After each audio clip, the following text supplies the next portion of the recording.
Welcome to Science in the News, a feature highlighting the work of scientists at Cold Spring Harbor Laboratory in New York. Today we're speaking with Dr. Gregory Hannon, a professor at CSHL and a member of the faculty of its Watson School of Biological Sciences. Dr. Hannon is also an investigator of the Howard Hughes Medical Institute. I'm Peter Tarr, a science journalist at Cold Spring Harbor Laboratory, and I'll be asking Greg about new research performed by his group that promises to help the larger scientific community save an endangered species. Greg Hannon, the devils of Tasmania are the largest marsupial carnivore species that survives on our planet, having been wiped out on the Australian mainland many generations ago. And it's been estimated that they could be extinct within 2 or 3 decades. What's the disease exactly that's threatening them, and what approach did you take in trying to determine how best to fight it? Well, this is a disease that was first noted a bit over a decade ago in devils in the northeastern part of Tasmania. And it's a disease that's sort of spread like wildfire from that corner of the island to consume the population really on the eastern half of the island. Mm-hmm. It's a transmissible cancer that affects the devils mostly in the facial region. They grow massive tumors that ultimately actually kill them, in part by preventing them from eating. The tumors become so large that they in fact prevent the devil from biting down on its food. And you say it's a transmissible cancer. That sounds pretty unusual to me. So there are only 2 transmissible cancers that I'm aware of. One is this devil tumor, and the other is a tumor that's found in dogs. The dog tumor is much less aggressive, much less severe, and actually the animals that are affected often spontaneously go into remission. The devil tumor is much more aggressive and tends to kill the animals that are affected by it within about 6 months of its first appearance. Mm-hmm. And what approach did your laboratory, how did a laboratory in the northeast of the United States get involved in trying to save an animal on the other side of the planet, so far away? Well, I wish I could take credit for becoming involved in this. It was actually a graduate student of mine, Liz Murchison, who was finishing up her PhD here.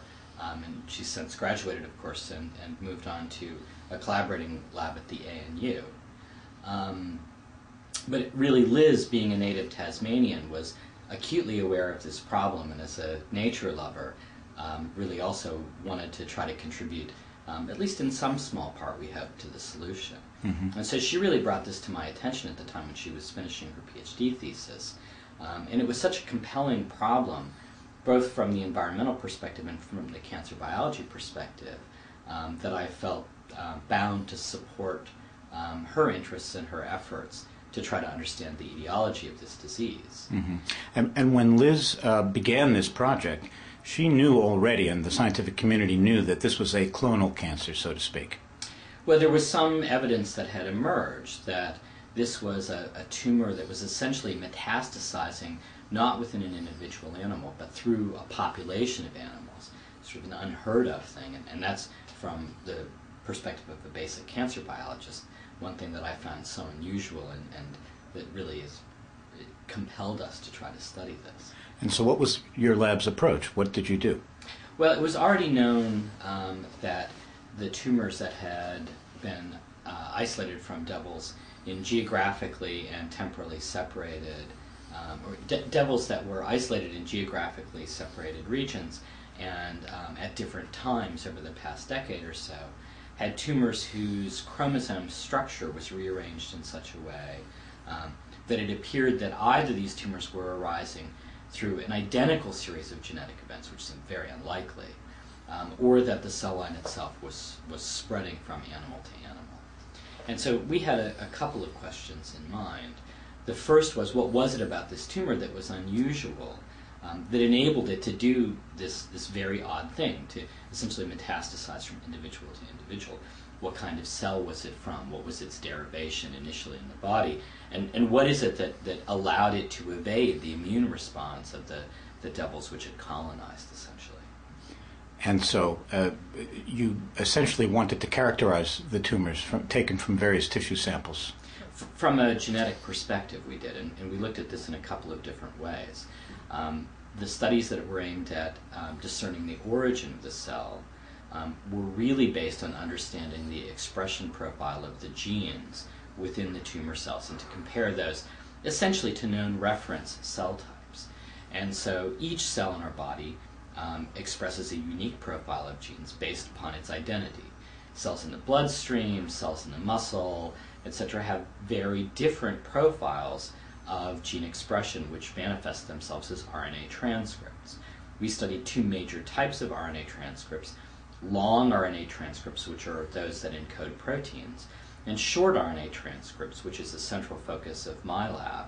And those short RNA transcripts often act as regulators of the long RNA transcripts and consequently of gene expression. Mm-hmm. Now, it had been shown a number of years ago that the pattern, what we call a profile, of short RNAs, the identity of the short RNAs that were expressed in a cell, were a signature, fingerprint, if you will, of their cell type. And so based upon our experience, and armed with this knowledge, we started out by asking what the fingerprint of short RNAs was in the devil tumor cells. So essentially you're working backwards. You take the fingerprint and then you say, well, if this is the fingerprint, what is the cell type? Right. We compare it to fingerprints of known cell types. And the combination of understanding what the long RNA profiles were and what the short RNA profiles were led us to the conclusion that these tumors were derived from a specific type of cell called a Schwann cell. Now, what a Schwann cell is a cell that essentially forms the insulation around a nerve in the same way that rubber forms the insulation around a wire. These cells do lead to tumors, but it's never been noted that they've led to a tumor type that resembled structurally the tumors that one observed in devils. And this is quite apart from the fact that Schwann cells are nervous system cells, and these tumors are manifesting themselves, at least initially, on the face. Well, and then they, of course, metastasize within a given animal to many different sites within the body. But in the paper that you've just published in Science, you actually, would we call it an hypothesis, or is it a conclusion at this point, a demonstrated conclusion that Schwann cells are the point of origin of this cancer? Well, it's always very difficult to say definitively what the cell of origin of a tumor is. We actually don't know this for many very well studied and very common human malignancies. But what we can say as a conclusion is that these cells, based on their expression profiles, resemble most closely Schwann cells, and therefore it's quite likely that the cell of origin was a Schwann cell that accumulated genetic lesions that led it to become transformed into tumorigenic. And when you say genetic lesions, you mean mutations? I mean mutations. Right. So having this knowledge now in hand, what happens next? How can you use this knowledge? Well, the immediate implications were the discovery of a series of markers, signatures, if you will, proteins that are expressed in this tumor that will allow it to be diagnosed, allow it to be discriminated, distinguished from other tumors that might arise in the devil. And of course, the tumors are exactly the same in each animal, by definition. That's the problem here. Right. But we can now discriminate whether a devil has devil facial tumor disease or some other unrelated malignancy.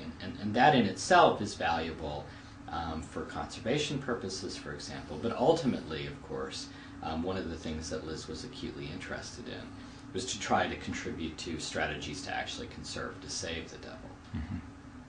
So once you have these diagnostic tools in hand, once someone develops them, how does your research further put people on a course toward developing perhaps treatments for this disease?